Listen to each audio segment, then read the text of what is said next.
Salut tout le monde, pensée du jour numéro 14. Il n'y a pas d'effort anaérobie. Il n'y a pas d'effort sans oxygène. Il n'y a pas de zone de 3 à 15 secondes anaérobie, donc sans oxygène, et alactique, donc sans production de lactate. Si on se pique le doigt maintenant tout de suite là au repos, on aura une concentration de lactate qui est plus élevée que 0. Donc tout entraînement est lactique et on le sait non seulement de par nos expériences que tout entraînement est aérobie, donc avec de l'oxygène. Qu'on fasse 5 secondes d'effort à fond ou un 5 RM en back squat, on va respirer plus profondément et plus longtemps après ces efforts qu'on ne le faisait avant.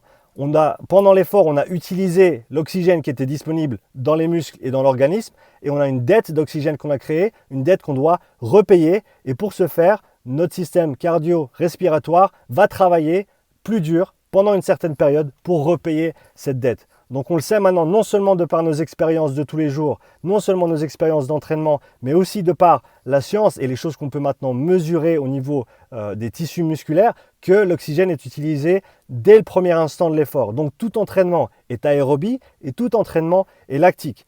Donc on se doit, en tant que coach, en tant que communauté de fitness, de changer le vocabulaire, de changer le modèle qui n'est plus à jour, qui est maintenant faux, de par nos observations.